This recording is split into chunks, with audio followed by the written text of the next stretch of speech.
કૃષ્ણ ભગવાન તો 5100 વર્ષ ઉપર થયા છે, 5100 વર્ષ થયા ને, અને કૃષ્ણ ભગવાન નું 1000 વર્ષનું આયુષ્ય હતું.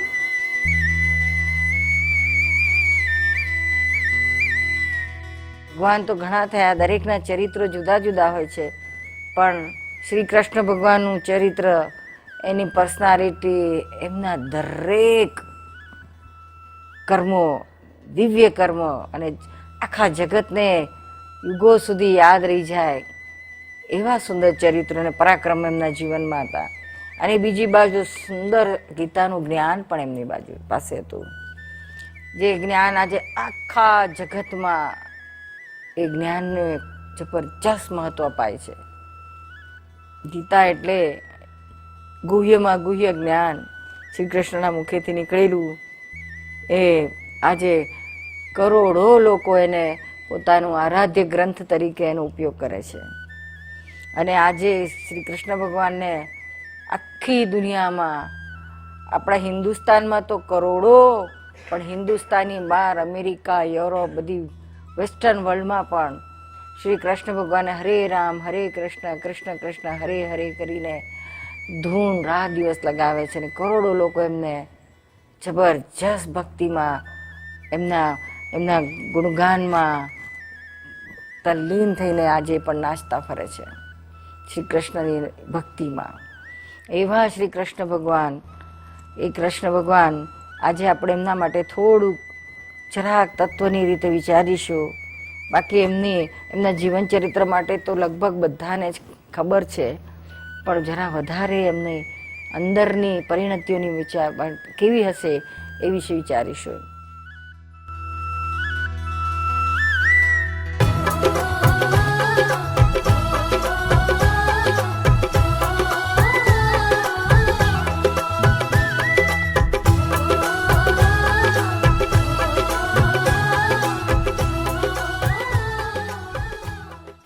વાસુદેવ નારાયણ એટલે કોણ? 63 સલાહકાર પુરુષમાં એક. શું કહ્યું તીર્થંકર ભગવાને? શું કહ્યું કે આ 63 સલાહકાર પુરુષોમાં લખીએ છીએ જગતમાં સૌથી શ્રેષ્ઠ પુરુષો છે, તે જ મોક્ષે જવાના માટે સિક્કા લાગી રહ્યા છે. કયા કયા 63 સલાહકાર પુરુષ કહેવાય છે? આપણે નહીં એમાં 63 માં કોણ કોણ આવે? દરેક ચોઈસ ની, દરેક છે તે અવસર પ્રેમમાં અને ઉત્સર પ્રેમમાં 63 હોય. 63 ડિસાઇડેડ થઈ જાય શ્રેષ્ઠ. તેમાં કોણ કોણ આવે? 24 તીર્થંકર ડિસાઇડ થયા હોય. આ તો છે, પણ બીજા આવતા ફરી થવાના તે ડિસાઇડ થયા હોય. પછી 12 ચક્રવર્તી થયા હોય. 24 ને 12 છત્રી, અને 9 વાસુદેવ. વાસુદેવ કોણ કોણ કહેવાય? કૃષ્ણ ભગવાન વાસુદેવ કહેવાય. એવા 9 વાસુદેવ થાય. અને 9 પ્રતિ વાસુદેવ. વાસુદેવ એટલે નર્મથી નારાયણ થાય એવા. અને 9 પ્રતિ વાસુદેવ એના આમાં લડનારા જોઈએ ને પાછા એવા બળિયા ભાઈ. તે પ્રતિ વાસુદેવ કોણ કોણ? તે કૃષ્ણના આમાં છે તે જરાસંઘ. 9 પ્રતિ વાસુદેવ, 9 બળરામ.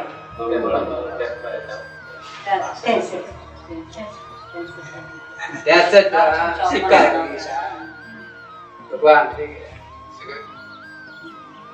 કૃષ્ણ 12 માં દેવકી હોતી બળરામ એ તીર્થંકર છે. તીર્થંકર એટલે જગતનું કલ્યાણ કરવા માટે જન્મ પામે તે. શું કહ્યું?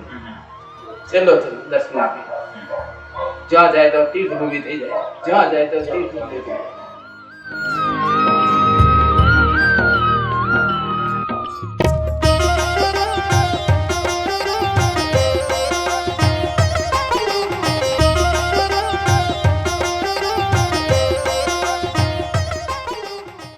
કૃષ્ણ એટલે શું? તો કે કર્મને કૃશ કરે તે કૃષ્ણ. આપણા જીવનમાં બધા કર્મો તો લઈને આવેલા જ છે, પણ આપણી જીવનના જો ભયંકર કર્મો આપણા જ્યારે આવે, આપણને ફરી વળે, ત્યારે એ કર્મો આપણને કૃશ કરી નાખે છે. જ્યારે શ્રી કૃષ્ણ ભગવાને તો કર્મોને કૃશ કરી નાખ્યા હતા, કર્મોને જીતી લીધા હતા, માટે જીતેન્દ્રિય હતા.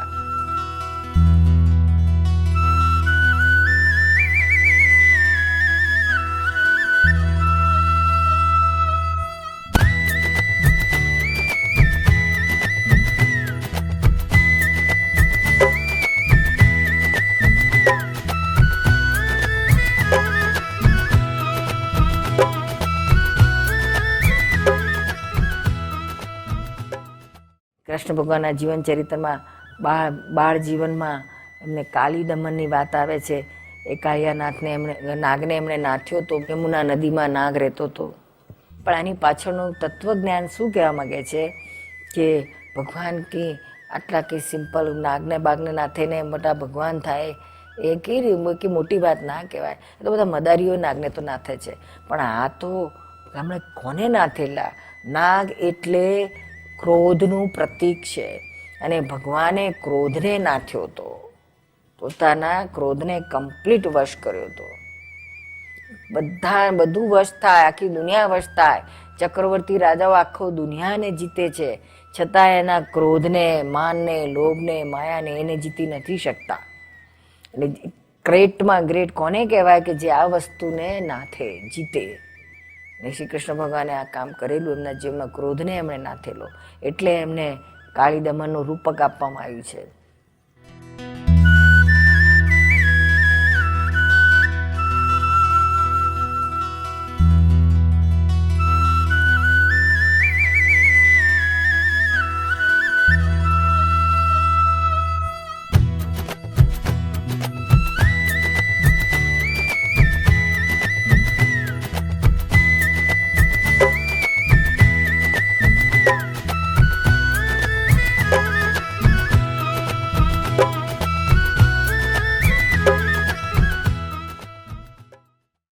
સંસ્કૃતમાં રાધ એટલે ભક્તિ કરવી.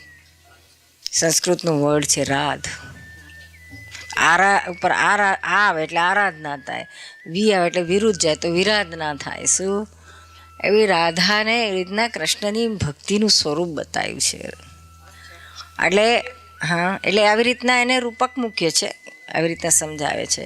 બાકી આત્મા તો બધાના જુદા જુદા હોય. શું? એમાં કંઈ બેનો એક ના થઈ જાય કે આનો આમાં ના જતો કે આનો આમાં ના જતો રહેશું. એ ભક્તિમાં એક ભાવ એકાકાર થઈ જાય. રાધા એટલે કૃષ્ણ માટે ભક્તિનું પ્રતીક કહેવાતું હતું. એ જેની આઈડિયલ ભક્તિ, સૌથી વધારે ભક્તિમાં આઈડિયલ કોનું ગણાય તો કે રાધા ગણાય. એટલે એને ભક્તિનું રાધનો અર્થ જ ભક્તિ કરવી. સમજાય છે ને? એટલે એ રીતે આપણે કંઈક સમજીએ તો બરાબર છે. બાકી કૃષ્ણ તો પરમાત્મા હતા, પૂર્ણ સ્વરૂપે હતા. પરિભાષા જ પ્રેમીની યુગોથી કાયમી જય બોલ. અબુધ રાધા જ ચેતાવે, હે કૃષ્ણ આંતરિક પટ ખોલ. વિના પ્રત્યક્ષની કૃપા ન સાચી વસ્તુ સમજાતી. કિશનને દેખતા રાધા જગતને વિસરી જાતી. हमारी प्यासी तृप्ति किकीना काचથી ભાળ્યું. દાદા એક સરસ રૂપક રૂપે મૂકી છે. ગોવર્ધન પર્વત એટલે ગો એટલે ગાય, અને વર્ધન એટલે વૃદ્ધિ કરવાની. કૃષ્ણ ભગવાન ગોવાળિયાના પુત્ર હતા એવું કહે છે. પાલક પુત્ર હતા. મૂળ તો કૃષ્ણ દેવકીના પુત્ર હતા. યશોદામાં અને એમના નંદન તો એના પાલક પુત્ર અને માતા હતા. એ ગોવાળિયા હતા, ગોવાળ હતા. જબરજસ્ત, બહુ મોટા, હજારો ગાયો હોય એમની પાસે. એટલે એમણે છે તો ગાયોને વર્ધન કરવાનું, ગાયોને વધારો પાળો, પોષો, એનું બીડું ઝડપેલું એટલે એને ગોવર્ધન કહ્યું, ઊંચક્યો પણ. આ બીડું ઊંચક્યું એટલે કે પાડ ઊંચક્યો.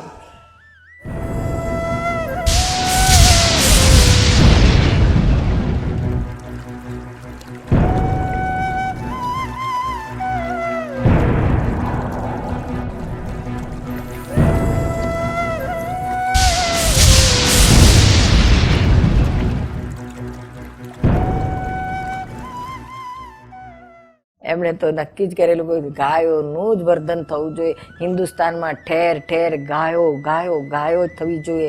દૂધ, ઘી, માખણ બધું ગાયોનું જ હોવું જોઈએ. એટલે એમણે આ બીડું ઝડપ્યું હતું ગાયોનું. એ જ આપણા હિન્દુસ્તાનનો આજે એ દશા આવી છે કે ગાયોને મારી મારીને ખાય છે. એ કેટલું બધું શરમજનક વાત છે. કૃષ્ણ જે દેશમાં કૃષ્ણ ભગવાને ગોવર્ધન કે નું બીડું ઝડપ્યું હતું ત્યાં કેવી રીતના શોભે. પણ તમે બધાને પહોંચાડજો અમારી વાત કે આ ભગવાનની આ વાત આવી છે, ગાયોની વૃદ્ધિ કરવાની વાત છે.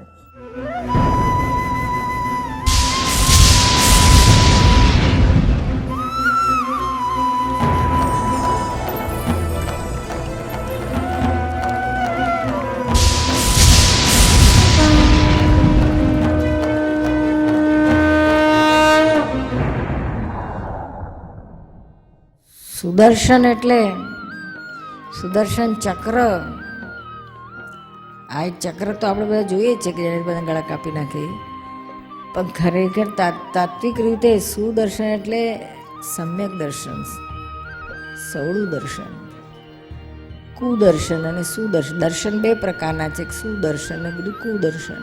કૃષ્ણ ભગવાન પાસે સુદર્શન હતું. એ સુદર્શનથી બધું જ જીતી ગયા.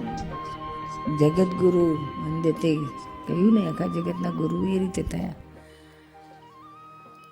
એ સુદર્શનને એ રીતના કહે છે.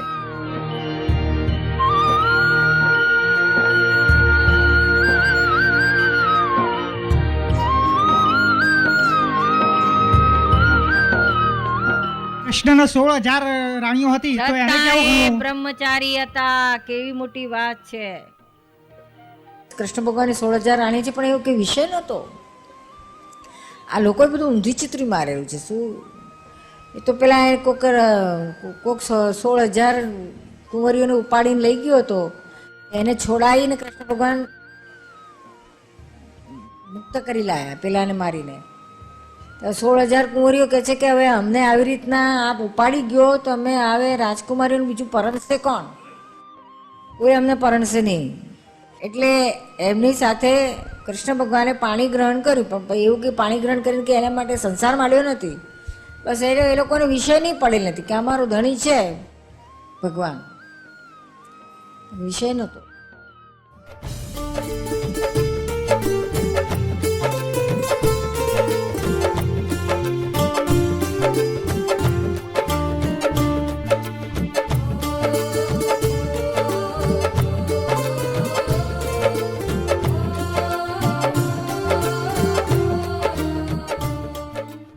આટલી બધી રાણીઓ તે છતાં એ શુદ્ધ બ્રહ્મચર્ય વાળા હતા. એ રહસ્ય સમજો. પેલી યમુના માતાએ જ રસ્તો આપ્યો પેલી બધી આ ગોપીઓને. કેમ? તો કે એનું શુદ્ધ બ્રહ્મચર્ય હશે તો તને રસ્તો. 16,000 રાણી છતાં બ્રહ્મચર્ય. કેમ? તો કે એને નિષ્ઠામાં બ્રહ્મચર્ય, નૈષ્ઠિક બ્રહ્મચારી કયા છે. એક સેકન્ડ પણ એને એમાં વિષયમાં એનું નહોતું, ભલે ઉદયમાં જે હોય તે, પણ મય બ્રહ્મચર્ય હતું. એમાં એક પરમાણુ આગું પાછું નહોતું થતું. માટે આજે હજારો વર્ષ પછી આમનું બ્રહ્મચર્ય વખણાય છે. આ તો અજાયબી કહેવાય, ઓર્ડિનરી ના કહેવાય. લોકોને કલ્પનામાં નથી આવે એવી બધી આંતરિક દશાઓની વાત હોય છે આ બધાની.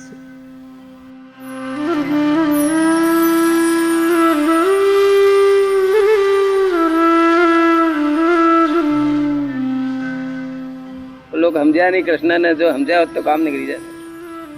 નૈષ્ઠિક બ્રહ્મચારી હતા. શું તમને સમજાય શું છે? આ જે અબ્રહ્મચર્ય છે એમની નિષ્ઠામાં નિરંતર બ્રહ્મચર્ય છે. શું છે? આમ જ હોવું જોઈએ. શું? આમ જ હોવું જોઈએ એવી નિષ્ઠા છે. કેવી? બ્રહ્મચર્ય જ હોવું જોઈએ. છતાં અબ્રહ્મચર્ય વર્તે છે. એ પહેલાનું પૂર્વ બહુનું ફળ છે. જો પૂર્વનો ઉદય. ઉદય પણ નિષ્ઠામાં હતું એટલે નૈષ્ઠિક કહેવાય. નિષ્ઠામાં નિરંતર બ્રહ્મચર્ય હતું. એ કૃષ્ણ ભગવાન સી રીતે લોકોને સમજાય? લોકોને સમજાય તો કામ કાઢી નાખે ને.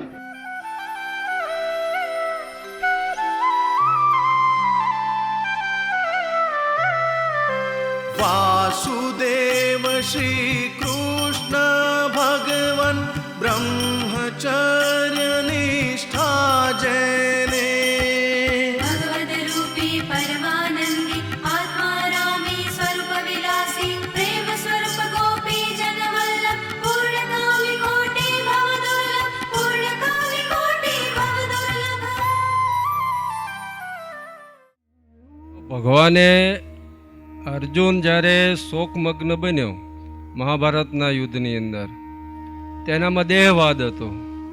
પણ ભગવાને પછી દેહવાદ દૂર કરવા માટે એને ઘણા બધા પ્રશ્નોનું સમાધાન કર્યું, પણ દેહવાદ દૂર થયો નહીં. પછી જ્યારે ભગવાને એનું સ્વરૂપ ભગવાને બતાવ્યું, પોતાનું વિરાટ સ્વરૂપ.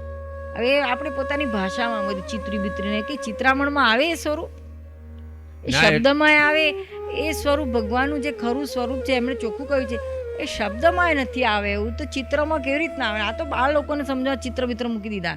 એ કલ્પનાથી પરની વાત છે. શું પણ એમાં બતાવ્યું કે આ બધા એમ તું મારે પહેલાં મારી નાખેલા છે, આ તારા કાકા મામા ભાઈ માસા બધાય. પછી એને માન્યામાં આવ્યું કે બરોબર છે કે મારે તો મારું કર્મ કરવાનું છે. તો કૃષ્ણ ભગવાન કે બધા મારીને પાપ વરેલું.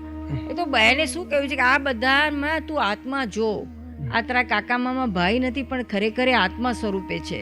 જો આત્મા માઇનસ કરી નાખ તો આ બધા મળદા છે. આ હેતુ સમજાવવા માટે એમને બધા શબ્દો જાત જાતના. આપણું નાનું છોકરું સમજતું ના હોય તો એ કે આપણે કહીએ કે તું હમણાં ઘરની બહાર જઈશ નહીં, બહાર રખડવા જવાનું નથી, તું ઘરમાં બેસી રહીને ના માનતું હોય તો આપણે માએ એને કે કેટલું બધી રીતે સમજાય. જો બહાર જઈશ તો બાવો આવશે તને લઈ જશે તોય ના ડરે, તો કહેશે કે પોલીસવાળા આવશે તોય ના ડરે, તો કે પેલો ડૉક્ટર આવીને ઇન્જેક્શન આપવા આવશે. કેટલી રીતે એને કહેવું પડે. ત્યારે પછી એકાદ વખત એના મગજમાં ઘૂસ્યું તો એ ઘરમાં બેહી રહે. એવું અર્જુન આત્માને વાત માનતો જ નહોતો, સમજતો જ નહોતો. કેટલી જાત જાતની વાત કરી, જાત જાતની વાત કરી, પણ કશું કરાયું નથી. ખાલી એને સમજણ જ આપ કરી, જ્ઞાન જ આપ્યું છે. કોઈ ક્રિયા કરાઈ નથી અર્જુન પાસે. એ કરતાં કરતાં એને જ્ઞાન મગજમાં જ્ઞાન માર્ગ છે આખો. એને જ્ઞાન ફિટ થયું ને એને ક્લિક થયું કે ના હું આત્મા સ્વરૂપ છે.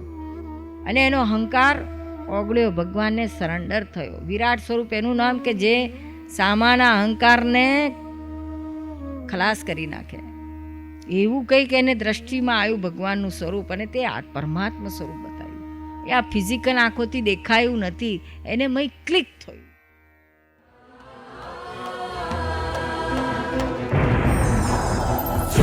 વિરાટ સ્વરૂપ વિકરાળ અર્જુન પામ્યો ભય અપાર. યોગેશ્વરે સ્વરૂપ સંકેલ્યું, સ્વમાં એને સ્થિર કર્યું. જે પોતાનું સાચું સ્વરૂપ તે અર્જુનને દેખાડ્યું.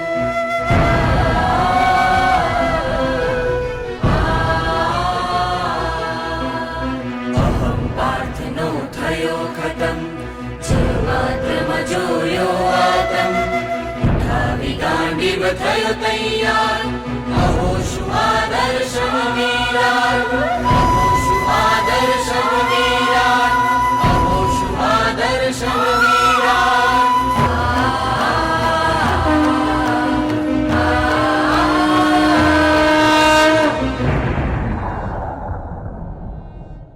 કૃષ્ણ ભગવાનને લોકો ભગવાન કે છે, એમને ભગવાન કેવી રીતના કહેવાય કે છે? બધા કે છે કે અહિંસાને પરમો ધર્મ કયો કે છે. અને આ કૃષ્ણ એટલા જ એવા નીકળ્યા કે પેલા અર્જુન અહિંસા તરફ જતો તો તેને ઉશ્કેર્યો અને હિંસામાં ધકેલ્યો કે છે. એમને ભગવાન કેવી રીતના કહેવાય કે આવડું મોટું હિંસા તો કરાવડાય કે છે.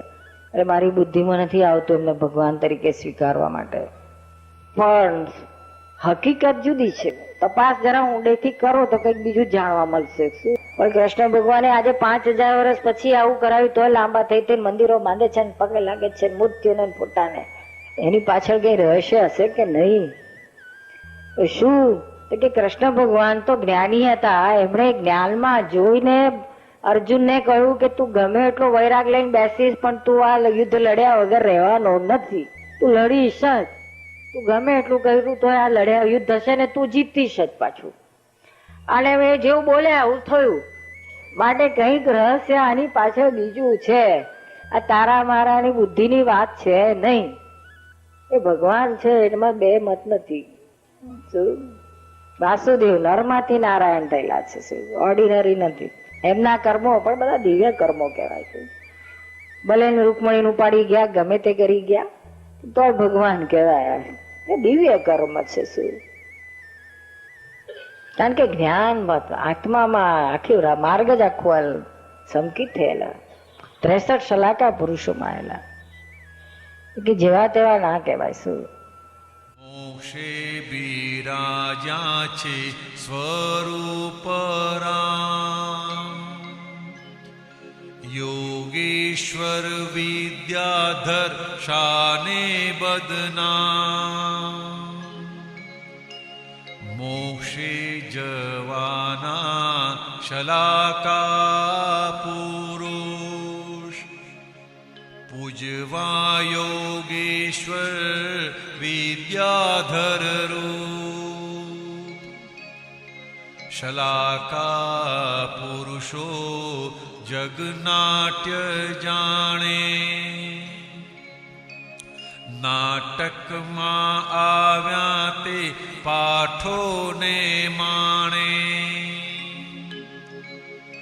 પ્રતિવાસુદેવો ને વાસુદેવો, બંનેની ઉપર સમદ્રષ્ટિ સેવો. આટલી બધી ખટપટમાં હતા છતાંય નિર્લેપ હતા. આટલું બધું મહાભારતનું યુદ્ધ લડાયું કરાયું, બધી ઘણી બધું કર્યું. બધાને એમ લાગે કે આ તો બધા રાજરમતવાળા જ છે બધા, પણ છતાંય એના જેવો કોઈ નિર્લેપ નહોતો. એવી નિર્લેપતા ઓળખવાની જરૂર છે. એ ઓળખે તો આપણે એમાંનું કંઈક એક બૂંદ તો આવે એમના સાગરમાંથી.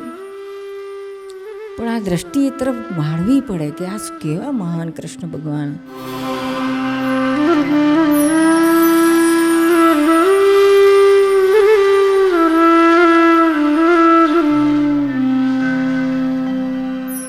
કૃષ્ણ ભગવાન કહેવાય ખરા, પણ નારાયણ સ્વરૂપે ભગવાન કહેવાય. કૃષ્ણ ભગવાન નારાયણ સ્વરૂપે ભગવાન કહેવાય. નરમાંથી નારાયણ થવું એટલે કઈ હેલી વાત નથી. નરમાંથી નારાયણ થવું એ તો હેલી વાત નથી. કેટલા અવતાર માર ખાતા જાય તારે ઘડતર નારાયણ નું થાય. શું થાય? વાસુદેવ શ્રી કૃષ્ણ ભગવન બ્રહ્મચર્ય નિષ્ઠા જેને, ભાવી તીર્થંકર પ્રભુ, અહો અલૌકિક પદ છે જે, નરમાંથી નારાયણ થયા, ભગવત સ્વરૂપ પામ્યા જે, ભગવત સ્વરૂપ પામ્યા જે.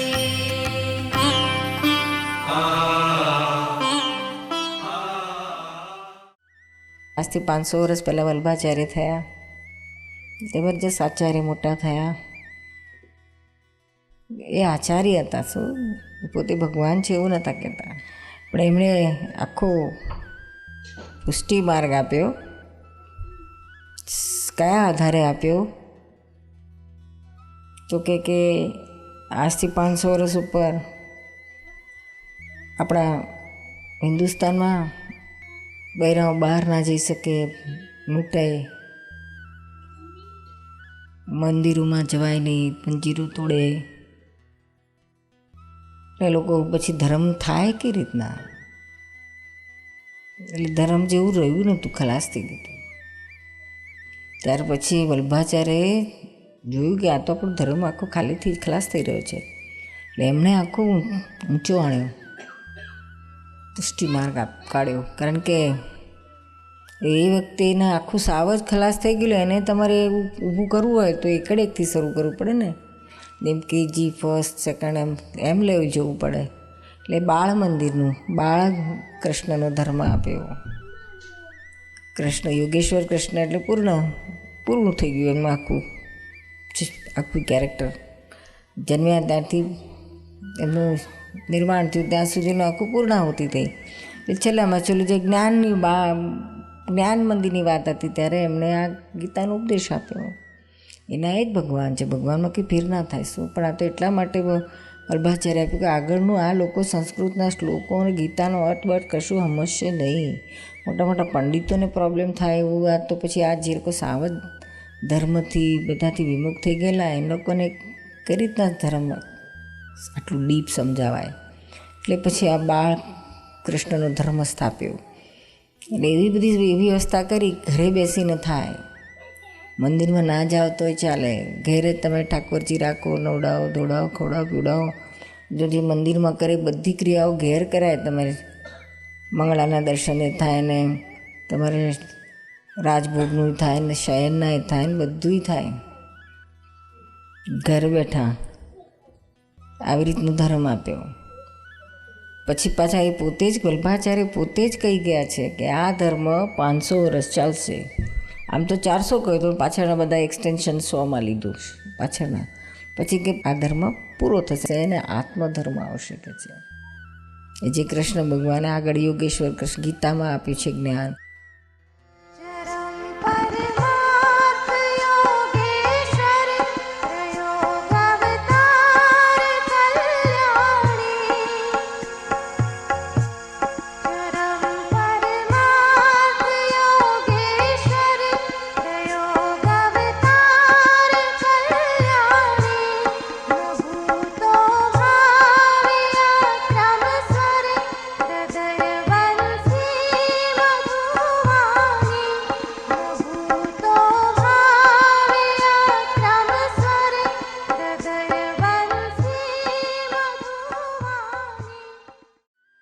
એટલે કૃષ્ણ ભગવાને પણ દાદાએ સાચી દૃષ્ટિથી આપણને ઓળખાયા છે કે આ બધી મારા તારી ઊંચા નીચે. પછી કેટલા કહેશે બાળકૃષ્ણ સાચા, કેટલા કહેશે યોગેશ્વર કૃષ્ણ સાચા. પછી સાચા કે એટલે તો સાને વાંધો નથી, પણ પાછા કે પેલા ખોટાને આ સાચા એની મારામારી કે મારા બાળકૃષ્ણ સાચા ને પેલા મોટા યોગેશ્વરવાળા ખોટા. એટલે એવું તો હોતું છે, એક જ છે. એનું નાનપણનું સ્વરૂપ છે, પેલા મોટા થયેલાનું સ્વરૂપ. એમાં આચા ખોટા હોય જ ક્યાં, એક જ છે. એમાંય આપણે જો ને ક્યાં સુધી આપણે ધર્મમાં મારા તારી કરીને તોડફાડ કરી બાળકૃષ્ણ ને યોગેશ્વર કૃષ્ણ.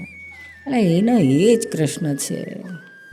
આત્મા એમાંનો એનું એ જ આત્મા છે. પરમાત્મા એનું એ જ છે. બાળપણમાં આવું હતું એમનું ને જ્યારે પૂર્ણ સ્વરૂપ થયા ત્યારે યોગેશ્વર કહેવાયા. બાલકૃષ્ણનો હિચકો હસે, યોગેશ્વરનો રુદિયું રડે. બાલકૃષ્ણનો હિચકો હસે, યોગેશ્વરનો રુદિયું રડે. કહ્યું કાંઈ ને સમજ્યા કાંઈ, મતાર્થને શું કહેવું ભાઈ. કહ્યું કાંઈ ને સમજ્યા કાંઈ, મતાર્થને શું કહેવું ભાઈ. કૃષ્ણ ભગવાનની મુક્તિ જે પથ્થર કઈ જતો ફરી કાઢે, કાળો પાણો ફરી કાઢે. પાણો કયો લે રંગ મારી કે દાડો દાડો વરતો છે એ તો કાળો પાણો ચીતરી એ મૂર્તિઓ દેખાડી નહીં. હા તો કુદરતમાં કાળું પણ બહુ રૂપાળા દેખાય. કૃષ્ણ ભગવાન ઉપર તો આખી દુનિયા ફીદા થઈ જતી. કારણ કે મોઢું જોઈએ ત્યારે એમને ઘરે લાગ થાય, બીજું જોવાનું મન ના થાય. કશું મોઢું જોઈએ ને બીજું જોવાનું મન ના થાય. કારણ તે પૂછે કે જરા આમળાની કિંમત શું કહ્યું. श्याम छे वर्ण अने केश घुंघराळा, भाले तिलक सोहे कंठे छे माळा. श्याम छे वर्ण अने केश घुंघराळा, भाले तिलक सोहे कंठे छे माळा. मोर मुकुट शिरे सजायो रे, मोर मुकुट शिरे सजायो रे. यशोदानंद लाल घेरे પધાર્યા યશોદાનંદ લાલ ઘેરે પધાર્યા. બાળ કૃષ્ણની ભક્તિ કરવાથી ખરેખર અંદર જબરજસ્ત ભક્તિ રસ આવે છે. પ્રેમ લક્ષણા ભક્તિ કઈ છે એ ખોટી નથી, છે ખરી, પણ એ ભક્તિ આપણા માટે છે, નહીં કે એમના કૃષ્ણ ભગવાનની લીલા ગાવા માટે. પ્રેમ જે શુદ્ધ પ્રેમ પરમાત્મા માટેનો, પ્રભુ પ્રત્યેનો જે શુદ્ધ પ્રેમ છે, એ પ્રેમ આપણામાં જાગે. ક્યારે જાગે? તો આ કૃષ્ણ ભગવાનની ભક્તિ જે ગોપીઓ કરતી હતી એ જોઈ જોઈને જ આપણને જાગે એવું છે. ભક્તિથી અંદરની પ્યોરિટી આવે, પ્રેમ જાગે. એ તો પેલું ખાલી બુદ્ધિમાં જ રહે. આ તો હૃદયથી અને શુદ્ધિ અનુભવમાં આવે અને ભક્તિ જાગે. એટલે આ જેની જે વસ્તુ ઊંચી છે અને આપણને અંદર ક્રિયાકારી થઈને આપણને એ વસ્તુ અંદરનું આપણું ઊંચું એ લેવલમાં લઈ જાય હોય તો એટલી વસ્તુ તો આપણે એની શોધી કાઢીને સ્વીકારી લઈને આપણે અંદર ફિટ કરવાની હોય છે, જેથી કરીને આપણે પણ એ વસ્તુની પ્રાપ્તિ થાય. નહીં તો પ્રાપ્તિ કરવાનો બીજો કોઈ રસ્તો જ નથી. ખાલી જોયા કરીએ તો ગાયા કરીએ તેથી કશું ના વળે. એને આપણે નોટિસ કરવાની જરૂર છે, નોંધ કરવાની જરૂર છે. અને એને નોંધ કરીને નોંધ થાય તો જ આપણા અંદર એ ખુલ્લું થાય એવું છે. એટલે જબરજસ્ત ભક્તિ માટેનું છે. આપણે એમને એમના પ્રેમમાં બંધાવાનું છે, એમની ભક્તિમાં બંધાવાનું છે. આપણા ભૌતિક માટે એમને બાંધવાના હોતા હશે, આટલું આપે તો હું તમારું આટલું કરીશ, આટલું કરો, તો એ બધું ના હોય. શું હા, ભક્તિ કરો પ્રેમથી. અને તમને જે ઠીક લાગે મને આપો ને, તમારી મરજી પ્રમાણે તમને ઠીક લાગે. આપણે એમને સોંપ્યું હોય તો એ આપણને શું આપણા માટે સારું હોય એ જ આપે ને, પછી કચરો આપે? એમને જ ઠીક લાગે સોંપ્યું કે એટલે પછી કૃષ્ણ ભગવાને સોંપ્યું હોય કે પ્રભુ તમને જે ઠીક લાગે મને આપજો, મારે કશું જોઈતું નથી, પણ તમને જે ઠીક લાગે એ આપજો. તો પછી કૃષ્ણ ભગવાને અર્જુને જે આપ્યું એ આપણને આપવું જ પડે ને. લગન લાગે છે વિરહીને સદાયે કાયમી સુખની, મળે છે જ્ઞાની શુદ્ધાત્મા પ્રગટ આ મોક્ષ સુખ મુખી. સ્વયં પ્રજ્ઞા જ મુજ રાધા શ્રી કૃષ્ણ જ્ઞાન શુદ્ધ ચેતન, અભેદી નિજ સ્વરૂપ ભગવાન સ્વયં આશક સ્વયં હુસનમ. हमारी प्यासी तृप्ति किकीना काचથી વાળ્યો. ગીતા એટલે શું છે કે કેટલી 18 અધ્યાયમાં એટલી બધી વાતો કરી છે, એમાંથી સાર કાઢવો એ અનુભવી જ્ઞાની જ દાદા ભગવાન જેવા. પાછું મૂળ વાત કૃષ્ણ ભગવાન કહે અંતરાશય જ્ઞાની જ સમજી શકશે, એ પાછો આપી શકશે. હજારો વાતો ગીતા, હજારો લોકો ગીતા વાંચશે, એમાંથી એક સ્થૂળ અર્થ સમજી શકશે. સ્થૂળ અર્થ સમજનારા હજારો ભેગા કરો, સૂક્ષ્મ અર્થ સમજી શકશે. સૂક્ષ્મ અર્થ સમજનારા હજારો ભેગા કરો, સૂક્ષ્મતર અર્થ સમજી શકશે. અને સૂક્ષ્મતર અર્થ સમજનારા હજારો ભેગા કરો, એમાંથી એક સૂક્ષ્મતમ અર્થ સમજી શકશે. તે જ જ્ઞાની હશે. તો કહે છે અમે પોતે જ જ્ઞાનીમાં અમારા ફેર ના ગણીશ, એવા જ્ઞાની હશે કે છે. એટલે ગીતાની વાત દાદાએ ભગવાને ખુલ્લી કરી, રહસ્ય જ્ઞાન બધું. અને જ્ઞાની પુરુષ એ તો કૃષ્ણ ભગવાન કે છે મારો આત્મા છે. કારણ કે જ્ઞાની પુરુષ તો આત્મા બોલે એવું દુનિયા બીજો કોઈ બોલે ત્યાં આપણું કામ થઈ જાય. અત્યારે કલાક બેઠા ને તો કેટલા પાપ ધોવાઈ જાય, ખાલી બેહવાથી સાંભળવાથી આ કોલમાં પહેરી જાય ને તો કેટલા પાપ ધોવાઈ જાય. જ્ઞાની પુરુષ નો તો હાથડે તો પાપ ધોઈ નાખે. કૃષ્ણ ભગવાને કહ્યું કે આમ તો ગોટો વારીને પાપ નાશ કરી નાખે, ભસ્મીભૂત કરી નાખે. જ્ઞાની પુરુષ સાહેબ શું કરે? કારણ કરતા નથી. શું છે? કરતા ભાવથી નથી કરતા, નૈમિત્તિક ભાવથી કરે છે. કેવું? નૈમિત્તિક. આપ સમજ ભાઈ ને? દર્શન ઠાર્યમ અંતર ને હસતા ઝાડ પાંદને પુષ્પ અમે જન ખેલયાપ્ત સ્વજન નકીતે નિજ પ્રેમ સ્વરૂપ સુદર્શન ચક્રથી છેદે આ દાદા ગાઢ મિથ્યાત્વ પ્રગટ સાક્ષાત યોગેશ્વર જગત કલ્યાણી બંધુત્વ. આ તો સંપૂર્ણ વિજ્ઞાન આપેલું છે. વર્લ્ડમાં અજાયબી ક્યારેય પણ ના હોઈ શકે. આ તો કૃષ્ણ ભગવાનની દશા હાર્યા, પણ કૃષ્ણ ભગવાન આ ઉપાધિઓ નથી ને તમને આ ઉપાધિઓ છે. તમે અવરૂપ પહેલાયા સુધી એને એમને અવરૂપ ભજન કરાયા. એ જતા શું કરી લાયા હતા? નારાયણ સ્વરૂપ ભરી લાયા હતા. શું લાયા હતા? એ જગત કેમ કલ્યાણ થયું. તમે આ બધો માલ વ્યવહારિક લઈએ પછી એટલો ફેર છે. ગુજરાતમાં એ પોતે ગુજરાતમાં કાકા દીકરા કરેલા. એમના કાકા દીકરા જૈનો ના 22 માં તીર્થંકર નેમિનાથ ભગવાન સરદાર કાકા દીકરા. શ્રી કૃષ્ણ ભગવાન જ્ઞાન આપેલું શુદ્ધાત્મા થયેલા. અરે સહાયક સંગીત દ્રષ્ટિએ આ સહાયક સંગીત આપ્યું તો આપણે એક ચિંતા ના થાય જો અમારી આજ્ઞા મળે તો. પૂર્ણ ઇદમનું પૂર્ણ શરણ દાદા આ સંપૂર્ણ પુરણ. પૂર્ણ ઇદમનું પૂર્ણ શરણ દાદા આ સંપૂર્ણ પુરણ. ગીતા ગાયક નિશ્ચિત ફરે દાદા સૌની ચિંતા હરે.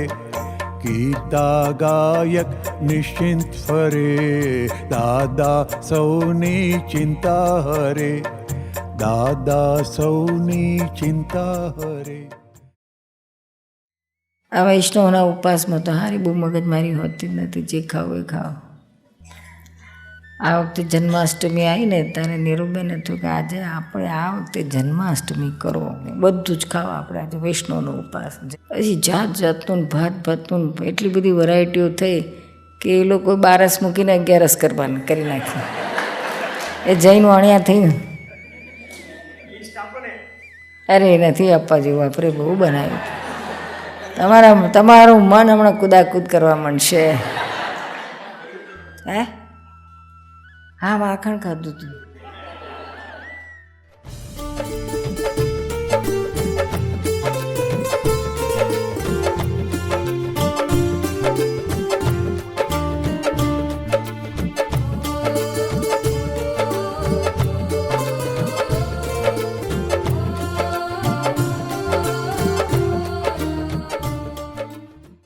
એટલું ખરું વૈષ્ણવમાં પ્રેમ લક્ષણા ભક્તિ ખરી ને એટલે પ્રેમવાળું હોય.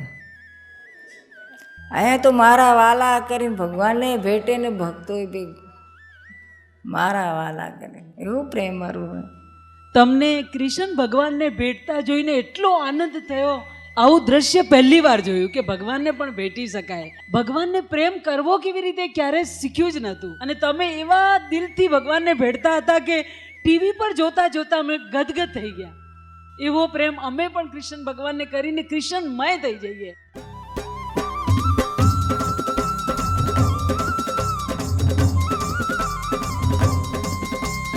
હોઠો પર સ્મિત છે, હૈયામાં પ્રીત છે, એના શ્યામ રંગે રંગાયું મારું ચિત્ત છે.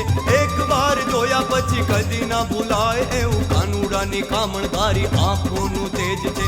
દેખાય છે બાળપણ લાગે તારણહાર એવો હારણામાં ઓઢેલા લાલાનો પ્રતાપ છે. નંદ ઘેરા નંદ ભયો ગોકુળમાં ભવ્ય એવો કાનાના જન્મનો ઉત્સવ ઉજવાય છે. કાનાના